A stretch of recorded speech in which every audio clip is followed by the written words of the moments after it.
Bilang paggunita sa ika-siyam na pong anibersaryo ng lokal ng Batangas City, dito sa Community Park sa Batangas City, dito sinasagawa ngayon ang fun walk activity ng nasabing lokal. Puntahan natin at alamin kung gaano po kasigla ang ating mga kapatid sa pakikipagkaisa sa nasabing aktibidad. Sabik na sabik ang mga kapatid sa lokal ng Batangas City para makibahagi sa aktibidad sa araw na ito. Maaga ay gumayak ang mga kapatid kasama ang kanilang buong pamilya para makabahagi sa ganitong gawain. Bago ang aktibidad ay nagsagawa muna ang mga kalahok ng stretching at warm-up para maihanda sila sa paglalakad. Bata matanda, kasama ang buong pamilya, bukod sa suot na t-shirt ay suot din nila ang napakagandang ngiti dahil naging kabahagi sila sa ganitong aktibidad. Sa pagkakataong ito ay puntahan natin ang ilan sa mga kapatid natin na nakipagkaisa ngayon sa ating pong fun walk activity dito sa Batangas City. Puntahan natin sila. Tara! Hello po, magandang araw po. Magandang araw po sa inyo, kapatid. Opo. Ano pong buong pangalan niyo po, kuya? Ako po si kapatid na John Rafael T. de la Cruz. Anong tungkulin? Ako po ang Pangulong Diakono ng lokal ng Batangas City. Yun, sino po ngayon ang mga kasama po ninyo? Kasama ko po ang aking may bahay at aking pong tatlong anak. Kumusta naman po ang experience po natin? Napakasaya po na aktibidad na ito sapagkat bukod po sa banding namin pamilya, kami po ay nakipagkaisa sa panawagan ng pamamahala. At yun po talaga ang layunin naming mag-asawa. Sa murang edad ng aming mga anak, sila po ay tumugon na sa panawagan po ng pamamahala na ito po ay sa ikasisigla hindi lamang po ng aming pangangatawan dahil ito po ay panwalk, bagkus po ng aming pananampalataya. Yun, so talaga isa po sa banding po ninyo Apo. itong ganitong aktibidad. Opo. Ano yung gusto nyong ituro sa mga anak ho ninyo ukol sa ganitong mga aktibidad po sa iglesia? Na sila po ay laging makipagkaisa sa panawagan ng pamamahala. Ayun. Sapagkat alam po namin na kapag kami po ay laging tumutugon sa panawagan ng pamamahala, ito po ay sa aming ikabubuti. Ayun, so masaya po, ano? Napakasaya po, kapatid. Ayun, so uwi po kayo na masaya. Opo. Oo, kapiling po ang inyong pamilya. Opo. Ayun, isang kamay naman po dyan sa mga viewers natin. Ayun, salamat po na marami at happy anniversary po Happy sa inyo. anniversary po. Ayun, thank you po, kuya. Salamat po. Thank you po.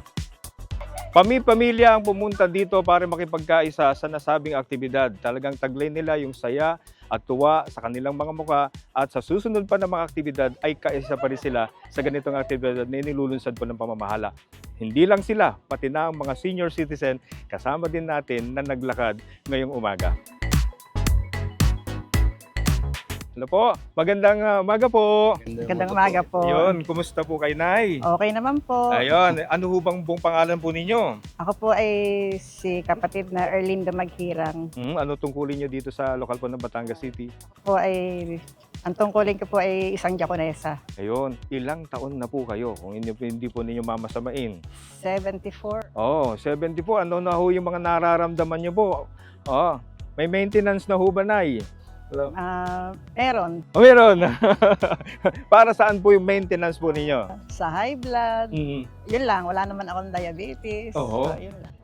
Meron na ho bang nararamdaman? Sumasakit na ho ba yung tuhod? Kasakasuan po? Ano pa. Pero hindi lagi. Pero ano ho ang halaga ng ganitong mga aktibidad? Yung paglalakad, yung fun walk activity po na inilulunsad po ng pamamahala.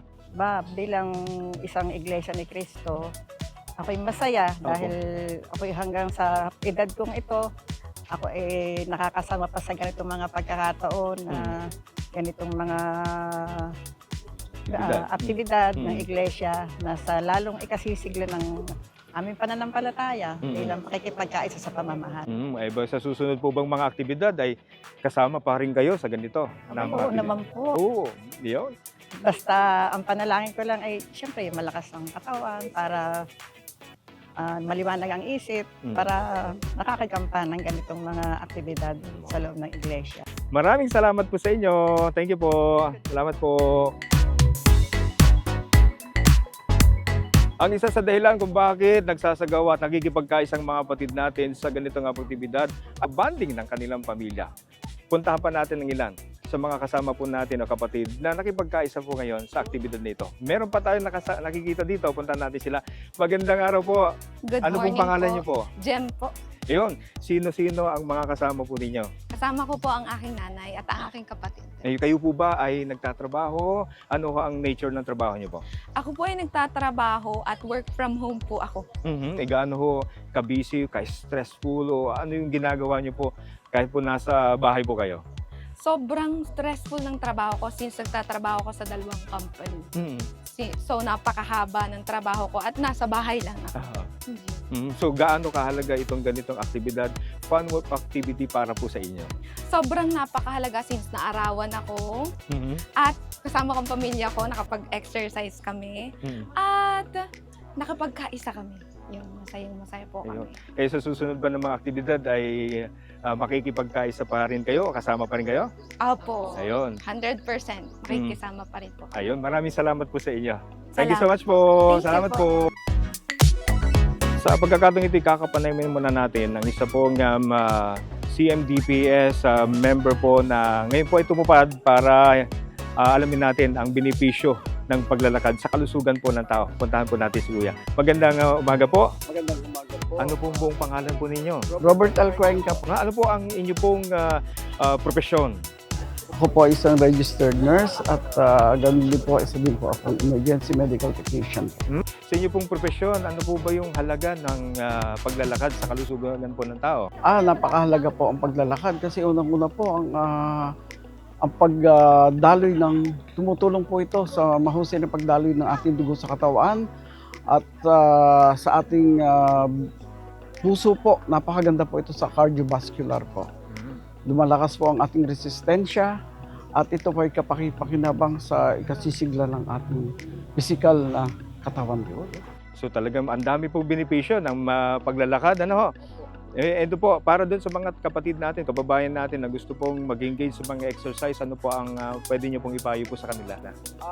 Unang-una po, libre naman po ang pag-ehersisyo, lalo na po ang paglalakad. Manapa, lalo po sa mga senior citizen o may dinadalang karamdaman, mas maganda po, kumonsulta po muna sa kanilang mga doktor, sa mga family medicine or internal medicine, para po malaman kung ano po ang naaayon o nauumpak na ehersisyo na nababagay sa kanilang kalusugan na makakatulong po, hindi yung makakadisgrasya sa kanila. Maraming salamat po, Ka Robert. Thank you so much po. Salamat po. Kitang-kita ang saya ng mga kapatid sa lokal na ito sa pagkikipagkaisa nila sa isinagawang fun walk activity bilang bahagi ng paggunita ng ika-70 anibersaryo ng lokal ng Batangas City. Happy 90th anniversary po!